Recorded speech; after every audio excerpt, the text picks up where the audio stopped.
일단 두 사람. 그런데 오늘 국민의힘에서 가장 눈에 띄었던 뉴스가 하나 있습니다. 김문수 후보가 잘 알려진 대로 1951년생입니다. 51년생 대선 후보인데 오늘 국민의힘이 90년생 새 비대위원장을 내정했습니다. 존 F 케네디 미국 대통령의 그 용기 있는 사람들이라는 책, 그러니까 이 책을 읽으면서 정치를 많이 꿈꿨던 것 같아요. 갈등을 잘 중재하고 싶은 사람이 되고 싶었는데 굉장히 어려운 일인 것 같아요.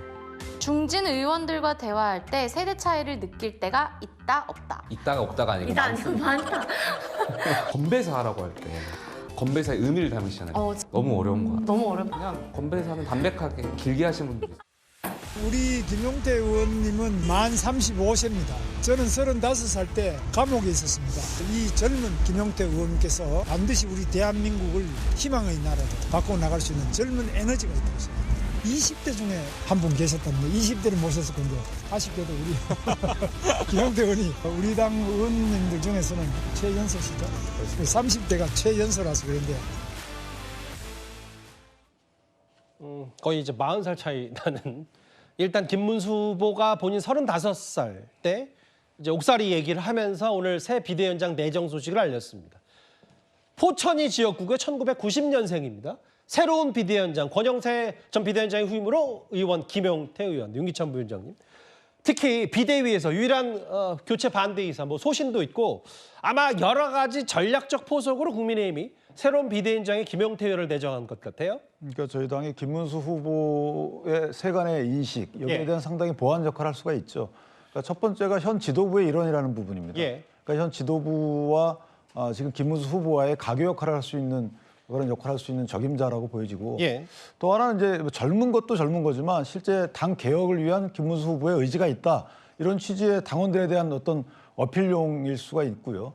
마지막으로 이제 김용태 비대위원장 내정자의 경우에는 지금 많은 분들이 당내에서 요구하는 한 축을 또 담당하고 있어요. 그런데 윤 전 대통령의 사과 이런 부분에서도 전형적인 의견을 쭉 내왔고 그다음에 계엄 해제 요구 결의안 단계에도 참석을 했던 사람이기 때문에 김문수 후보에 대한 그런 여러 가지 프레임을 무력화시키거나 완화시킬 수 있는 그간의 행동을 해와서 상당히 저는 적임자를 잘 골랐다라는 생각이 들고 마지막으로 다만 이제 김용태 비대위원장 내정자에 대해서 당에서 여러 가지 실권을 줘야 되겠죠. 그래서 역할을 만약에 준다면 그렇죠. 역할을 준다면 일각에서 많은 걱정을 하고 있는 것과 같이 우여곡절 끝에 후보가 선정되는 과정에서 여러 가지 비민주적인 절차 이런 부분에 대한 당원들의 비판도 녹여낼 수가 있고 다만 이제 어느 정도의 광폭의 행보를 하는지 좀 지켜볼 필요가 있다 이렇게 생각합니다. 성춘 대변인 이게 이런 거잖아요. 그러니까 김용태 의원을 누군가는 민주당에서는 평가절하할 수도 있고 아니면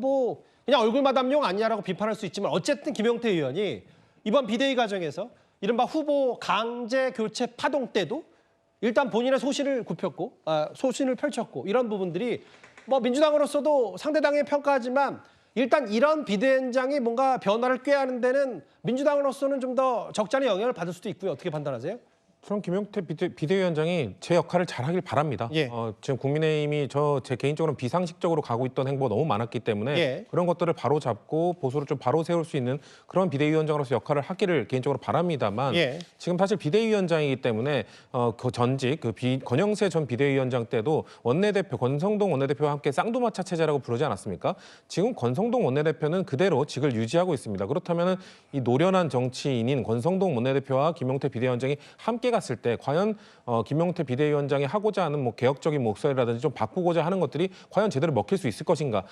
김용태 비대위원장을 앞에 내세우고 젊음의 이미지만 가져가고 마치 속에서는 원래 기득권을 잡고 있던 친윤 세력들이 한치의 권력도 그 알량한 권력을 내려놓지 않으려고 하는 그런 모습들 보일 가능성이 저는 농후하다고 보거든요. 그렇기 때문에 저는 김용태 비대위원장이 좀 당을 개혁하길 바랍니다만 그래서 취임하자마자 바로 그 비상계엄에 대해서 사과하고 잘못된 부분을 인정하더라고요. 근데 김문수 후보 입에서 그런 이야기가 나올 수 있도록 유도해내야 하고 그리고 저는 그 당내에 지금 존재하고 있는 지난주에 주말에 국민들을 충격에 빠뜨렸던 그런 후보 교체 시도 그런 거에 대한 책임자들에 대해서도 지금 선거라고 덮고 할 것이 아니라 그런 사람들에 대한 책임을 하나하나 물을 수 있는 그런 좀 개혁적인 모습들을 보여줘야지 국민들도 알 겁니다. 우리나라 국민들이 아주 현명한 분들이기 때문에 김용태 비대위원장으로 겉포장지 하나 바꿨다고 해서 국민의힘이 바꿨구나 젊어졌구나라고 느끼지 않을 겁니다. 얼마만큼 젊은 정책을 추진하는가 얼마 전에 개혁적인 모습을 보이는가가 중요하기 때문에 예. 그런 역할을 잘 하긴 바랍니다만 그렇게 녹록지는 않을 겁니다.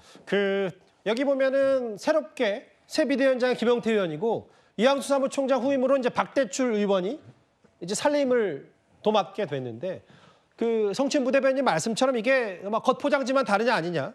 오늘 김용태 새 비대위원장이 이런 얘기를 했어요. 아마 김문수 후보와 메시지 역할 분담에 나선 것도 같은데 직접 한번 화면을 보겠습니다. 국민의힘이 배출한 대통령의 계엄이 잘못되었다는 것, 그리고 당 스스로 대통령의 잘못된 행동에 대한 마땅한 책임을 지우지 못했다는 것, 과오로서 인정해야 합니다. 젊은 보수 정치인으로서 뼈아프고 반성합니다. 사과드리겠습니다. 김용태 비대위원장이 계엄과 탄핵에 대한 사과와 반성 필요하다고 말씀하셨는데 혹시 후보님 이에 대한 입장 변화 있으신지? 예, 그 부분도 뭐 앞으로 잘 검토해서 논의를 해서 입장을 발표하겠습니다. 일단 김문수 후보 뒤에 김용태 비대위원장이 있었고 김용태 비대위원장이 대통령에 관련된 반성 사과에 대해서 어떻게 생각하냐고 했더니 이현정 의원님 일단 대선 후보도 검토하고 논의하겠다. 김문수 후보도 조금 입장이 바뀔 수는 있는 거예요? 글쎄 이게 벌써 얼마나 많이 걸렸지 않습니까? 시간이 충분히 검토하고 지금 뭔가 이야기를 해야 될 국면인데 예. 계속 지금 김문수 후보는 이 이야기에 대한 어떤 이 답변을 늦추고 있는 것 같습니다. 지금 뭐 김용태 비대위원장을 임명해서 당이 좀 젊은 모습으로 보여주기 위한 뭐 그런 긍정적인 또 시도가 있긴 있었습니다만은 중요한 것은 어쨌거나 이 후보가 지금의 이 조기 대선 치러지게 된 원인에 대해서 또 윤석열 전 대통령에 대해서 어떤 입장을 가지고 있는가. 지난 TV 토론 때 보면 뭐 일견 계몽령이라는 또 이야기까지 지금 본인의 입으로 했고 또 탄핵에 대해서도 이제 반대한다는 여전한 그런 이야기를 했고요. 그렇기 때문에 이제 지금 한동훈 전 대표가 이제 세 가지를 요구를 했지 않습니까? 계엄과 탄핵에 대한 사과, 윤석열 전 대통령 출당, 그리고 본인이 그동안 이 후보 시절에 경선 후보 시절에 단일화를 했다고 했다가 결국 안 한 거에 대한 어떤 사과 이런 것들을 요구를 했지 않습니까? 그러니까 이런 것들을 사실은 김용태 비대위원장 내정자가 하는 거는 아무 소용이 없어요. 결국 지금 이 선거는 김문수 후보가 치르는 선거거든요. 그렇다면 김문수 후보가 이런 부분에 대해 더 이상 답변을 늦출 게 아니라 저는 이 제일 중요합니다. 이 선거 시작하는 날이기 때문에 이거를 처음에 시작을 하고 해야지만이 선거운동이 순탄하게 풀려지고 또 지지층들이 이거와 반대되는 분들이 또 이 지지를 할 수 있는 것인데 계속 이 문제에 대해서 시간이 필요하다 그러면 글쎄요. 제가 볼 때는 꽤 아마 어려운 선거를 치르지 않을까 싶습니다. 특히 이제 최상병에 관련된 이 외압 사건에 대한 입장도 추가로 됐다. 강성필 부위원장 생각은 어떠세요? 근데 너무 늦은 것 같아요. 사실 한동훈 전 대표 같은 경우도 최상병 가지고 사실 당선됐다고 해도 저는 무방하다고 볼 만큼 되게 세게 약속을 했는데 그 이후에 국민의힘에서 보여준 모습을 보면 뭐 본인은 하려고 했지만 국민의힘의 전체적인 분위기 때문에 하지 못했다라고 이런 말을 했었죠. 그래서 저는 뭐 최상병도 그렇고 뭐 윤석열 전 대통령과 관련된 내용도 너무 늦었다. 그리고 할 거면은 뭐 최소한 지금은 탈당했지만 김상욱 의원 정도는 했었어야 되고 그때 정도 시기에는 했었어야지 지금은 너무 늦은 얘기고 그렇게 큰 영향 없어 보인다. 이런 말씀 드립니다. 알겠습니다. 오늘 90년생 35살의 새로운 비대위원장 얘기와 이재명 후보는 홍준표 전 시장의 핵심 참모 책사를 영입하면서 중도층 외연 확정에 공을 들이고 있다. 뭐 비슷한 궤의 공식 선거운동 첫 번째 행보 저희가 준비한 3위와 1위에서 만나봤습니다.